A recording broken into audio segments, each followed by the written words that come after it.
তা যে চারটে ফরজ বলেছি সেই চারটের মধ্যে যদি একটা কোনো কিছু ছেড়ে যায় তাহলে কারো উজু হবে না। 1 নম্বর মুখমণ্ডল ধৌত করা, সেটা কতদূর?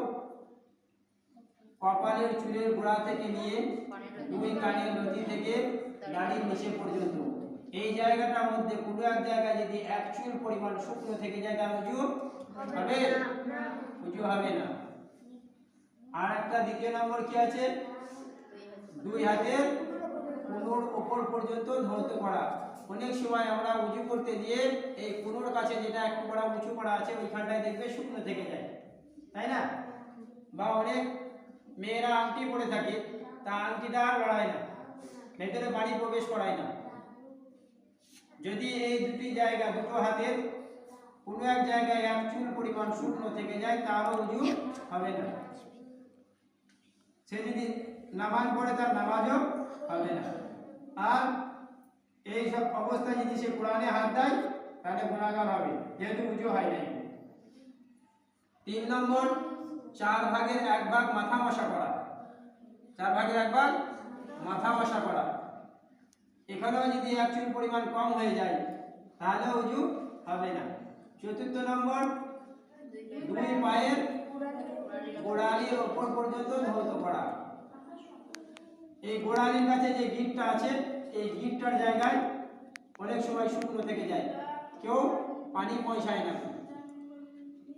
জেনে রাখবে যদি আমাদের এরকম ধরনের অবস্থা হয়ে যায় যে গিঁটের ওইখানটায় একটু শুকনো থেকে গেছে তাহলে পরে আমাদের উজু হবে। আর উজু যদি না হয় আমরা গুনাহগার হয়ে যাব। বুঝতে পেরেছো? তাহলে আমাদেরকে কি করতে হবে?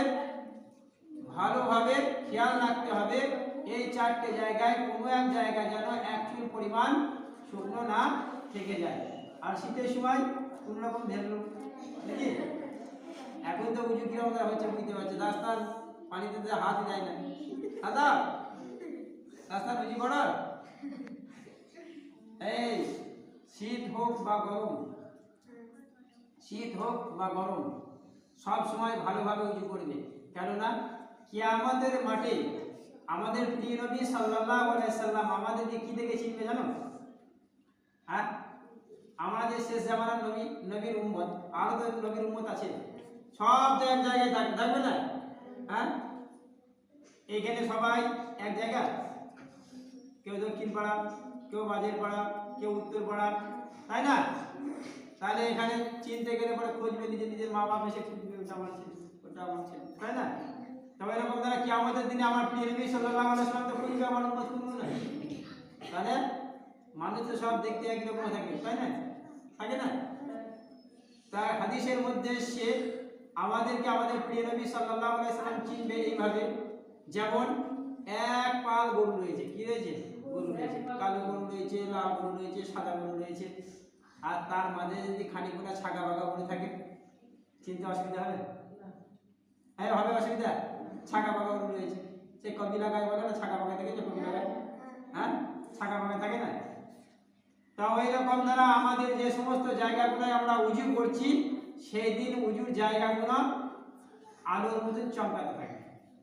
আর এটা দেখে আমার প্রিয় নবী আমাদেরকে চিনে নেবে। তাহলে আমাদের উজু কিভাবে করতে হবে? ভালোভাবে করতে হবে। আবার হাদিসের মধ্যে এসছে যে ভালোভাবে উজু করবে তার উজুর সাথে ছোট ছোট গুনাহ যেন পড়ে যাবে। তাহলে উজুটা ভালোভাবে করতে হবে, যেমন তেমন করে করতে হবে। উজুর সাথে ছোটখাটো গুনাহ যেগুলো আমাদের হয়ে থাকে সেই গুনাহ ঝরে যাবে।